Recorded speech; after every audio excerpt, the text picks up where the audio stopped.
Hi, I'm Lewis. I used to think family meant something, that blood ran thicker than water and all that. Guess that's why I stayed so long, working at my dad's construction company while putting my engineering degree on hold. Lewis, you need to come by the house tonight, Dad's gruff voice demanded over the phone during my lunch break. No, hello. No, how are you? Typical Frank Morgan style. I'm working late on the Henderson project, I replied, watching my coworker Marco raise his eyebrows. Can it wait till tomorrow? No, it cannot wait. Your sister needs help and we're having a family meeting, 7 o'clock. The call ended before I could respond. Marco slid his sandwich wrapper into the trash and leaned forward. Your old man still treating you like his personal assistant? He asked. Something like that. Apparently my sister needs help again. Marco shook his head. Man, how many times is this now? 3? 4? Lost count, I muttered. And every time it's an emergency that somehow becomes my problem. Why don't you ever tell him no? Marco asked, not for the first time. I shrugged, avoiding his eyes. It's complicated. It's not complicated, Lewis, it's manipulation. At precisely 7:05, I walked into my parents' living room to find Dad, Mom, and my sister Vanessa already seated around the coffee table. Vanessa's eyes were red and puffy. You're late, Dad said, checking his watch. Traffic, I lied, sitting across from Vanessa. So what's going on? Mom fidgeted with her necklace. Your sister has something to tell you. Vanessa sniffled dramatically. I made some bad investments. I suppressed a laugh. Investments? Last I heard, you were starting a beauty influencer channel. It was an investment in my future, she snapped. I had to get the right equipment, clothes, makeup. How much? I interrupted. Dad cleared his throat. $47,000. The room seemed to tilt. 47,000. How is that even possible? Credit cards, Vanessa mumbled. And I took out some loans. In your name? I asked. She looked away. Dad jumped in. That's not important right now. What matters is fixing this before it ruins her credit forever. Her credit? I echoed. What about her responsibility? Lewis, Mom pleaded, she made a mistake. She's your sister. And I'm supposed to what? Write a check for $47,000? That's my entire savings plus some. Dad leaned forward. You make good money. You don't have a family to support. Vanessa has her whole future ahead of her. And I don't... My voice rose despite my efforts to stay calm. You know what I mean, Dad said dismissively. You've always been the responsible one. So I get punished for being responsible while she gets rewarded for being reckless. Vanessa began to cry loudly. Mom rushed to her side. Enough, Dad growled. This isn't a debate. The family needs this, and you're going to help. I've already told Vanessa you would. I stared at him in disbelief. You told her without even asking me first? I knew you'd agree once you understood the situation. And if I don't? Dad's expression hardened. Then you can find another job and another place to live. That apartment is company property, as you well know. The ultimatum hung in the air. I looked from my father's stern face to my sister's tear-streaked one to my mother's pleading eyes. I'll need some time, I said finally. The first payment is due Monday, Dad replied. Vanessa will send you the account details. As I left, I heard my sister's voice brighten instantly. See, I told you he'd do it. That night, I called my college friend Amber, now a financial advisor. They can't be serious, she said after I explained everything. Dead serious. Pay my sister's massive debt or lose my job and apartment. That's extortion, Lewis. What are you going to do? I stared at the ceiling, something cold and determined settling in my chest. Exactly what they expect, and then something they'll never see coming. The next morning, I called in sick to work and headed to the bank where I'd kept my savings account since college. The manager, Mr. Patterson, recognized me immediately. Lewis, haven't seen you in a while. Everything okay? Not really. I need to withdraw nearly all my savings, but I have some questions first. We sat in his office as I explained the situation, omitting certain details. So you're being pressured to pay off someone else's debt, he summarized, frowning. That's concerning. I have a plan, but I need to understand my options. What exactly are you thinking of doing? I leaned forward. If I pay this debt and then disappear for a while, what happens to the rest of my finances? My 401k from Dad's company? My credit? Mr. Patterson's eyebrows shot up. Are you considering what I think you're considering? Just exploring my options. He tapped his pen against his desk. Your 401k is yours regardless of employment. As for disappearing, legally speaking, you're an adult. You can go wherever you want. But cutting ties completely, that's significant. So is being treated like an ATM by your family. After the bank, I met with Marco for coffee. His eyes widened as I outlined what happened. They're bleeding you dry, man. 47,000, that's insane. Tell me about it. And Dad's threatening my job and apartment if I don't comply. Can he even do that legally? Marco asked. The apartment's in the company name, and Pennsylvania is an at-will employment state. He doesn't need a reason to fire me. Marco shook his head. So what's your move? I'm thinking of paying the debt, then vanishing, starting over somewhere else. Whoa, that's extreme. You sure about this? What choice do I have? Stay and be their personal bailout fund forever? Marco nodded slowly. What about your cousin Ellie? Doesn't she work at that big engineering firm in Phoenix? Yeah. Why? Didn't you say they were hiring? Maybe it's time to send her a message. That afternoon, I visited my grandmother, the one person in the family who had always seen through the dynamics. They did what? Grandma Rose exclaimed, nearly spilling her tea. Dad's making me pay Vanessa's debt or lose my job and home. Her face flushed with anger. That man, I warned your mother about him years ago. Frank has always played favorites with Vanessa. I know, Grandma. No, you don't know all of it. She set down her cup decisively. Your father did this exact same thing to your Uncle Robert 30 years ago. Made him pay for Frank's business debts, then fired him anyway 6 months later when Robert questioned a decision. I felt like I'd been punched. Dad bankrupted his own brother. Robert moved to Oregon after that. They haven't spoken since. Why didn't anyone tell me this? Your mother made us promise never to speak of it. She was afraid it would damage family harmony. Grandma made air quotes. I need Uncle Robert's contact information, I said. Planning something, are you? She asked, eyes sharp despite her age. I might be, she patted my hand. Good.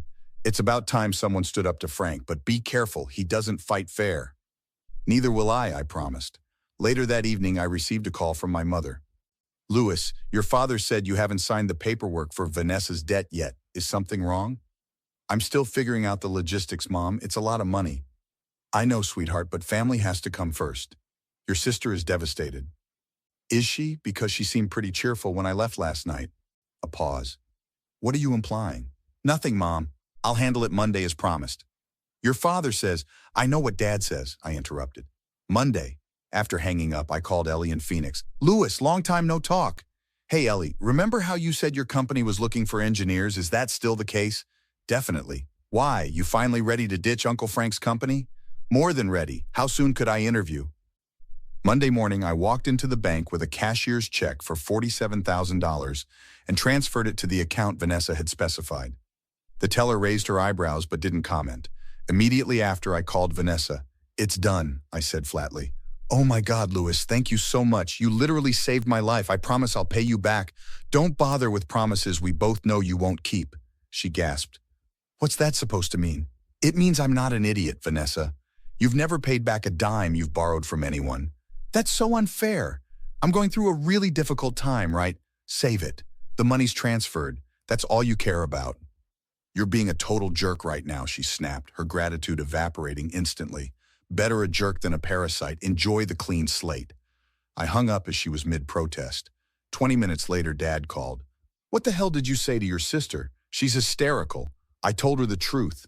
Something this family isn't familiar with. Watch your tone, boy. I didn't raise you to... You didn't raise me at all, I interrupted. You used me. Big difference.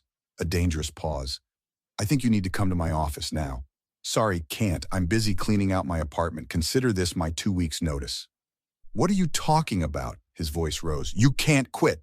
Actually, I can. I've accepted a position in Phoenix, starting next month. Now you listen to me, he growled. After everything we've done for you, what exactly have you done for me, Dad? Besides treat me like your personal ATM and Vanessa's safety net? I gave you a job when nobody else would hire you. You gave me a job because I worked twice as hard as anyone else for half the pay. Don't pretend it was charity. If you leave like this, don't bother coming back. Ever. I laughed humorlessly. That's your big threat? Cutting me off from more exploitation? Consider it done. I could hear him sputtering as I ended the call. My phone immediately lit up with texts from Mom, then Vanessa, then Dad again. I silenced it. That afternoon, Dad showed up at my apartment as I was boxing my belongings. This is ridiculous, he said, walking in without knocking. You're throwing away your future over a tantrum. My future was never here, Dad. We both know that. So you're just going to abandon your family over money? It's not about the money. It's about respect, something I've never gotten from you. His face reddened. I've always respected you. Really? Was it respect when you told Vanessa I'd pay her debt without consulting me? Was it respect when you threatened my job and home if I didn't comply? He sputtered. Save it. I've already paid her debt. My obligation to this family is officially over. You ungrateful little... He stepped toward me, fist clenched. My neighbor Derek, hearing the raised voices, appeared in the doorway. Everything okay in here, Lewis? Dad froze, suddenly aware of the witness.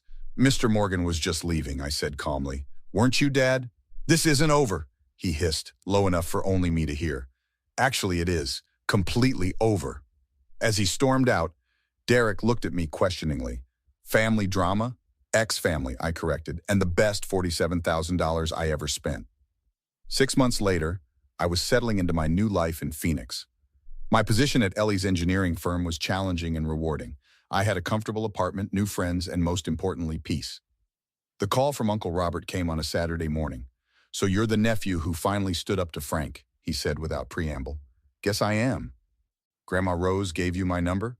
She did. Said you might appreciate knowing you're not alone. We talked for nearly an hour about his similar experience, about the years of no contact, about how he'd built a successful life away from the toxicity. Your dad's company is in trouble, he mentioned casually. Did you know? No, I haven't spoken to any of them since I left. Apparently, without you managing the Henderson project, things went sideways. They lost the contract, then 2 more after that. I felt a twinge of satisfaction but kept my voice neutral. That's unfortunate. Is it? Robert laughed. From what Rose tells me, it's exactly what Frank deserves. Later that week, Ellie forwarded me an email she'd received from Vanessa, asking for my contact information. I haven't responded, Ellie said over lunch. Figured you'd want to know first.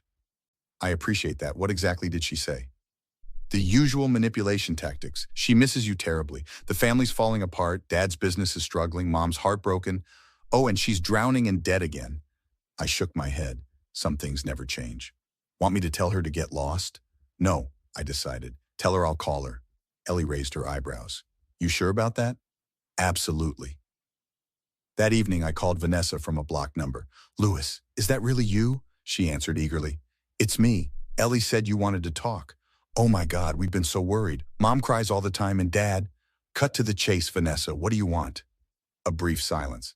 Things are really bad here, Lewis. Dad's business is failing. The bank might foreclose on the house. That sounds like a dad problem, not a me problem. But he's your father. And I thought maybe with your new fancy job. Let me stop you right there. I will never give this family another cent. Not after what happened. Her voice turned wheedling. People make mistakes, Lewis. We're still family. No, we're not. Family doesn't extort money from each other. Family doesn't threaten each other's livelihood. What we had wasn't family. It was a business arrangement where I provided the capital and got nothing in return. That's so cold, she whispered. Dad said you'd changed. I have changed. I finally recognized my worth. So you won't help? At all? After everything? After everything is exactly why I won't help. I could hear her breathing change as she tried another tactic. Dad might lose everything, Lewis. His business, the house, he could face bankruptcy. Interesting. That's exactly what he did to Uncle Robert 30 years ago. Who? You wouldn't know him. Dad erased him from the family history after exploiting him, just like he tried to do with me. That's different.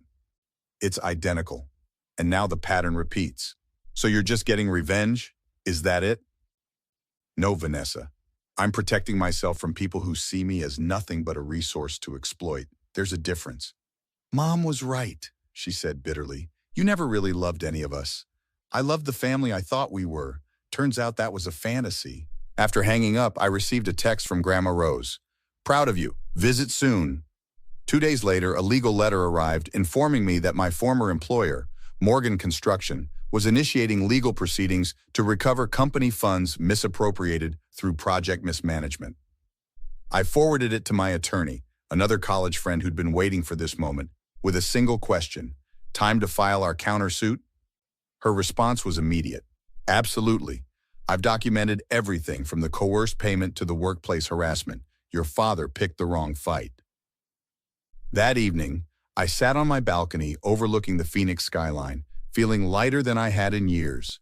My phone pinged with a message from Marco. Heard your dad got served with papers today. How does it feel? I smiled as I typed my response, like freedom. Sometimes the cost of leaving is high, in my case, $47,000.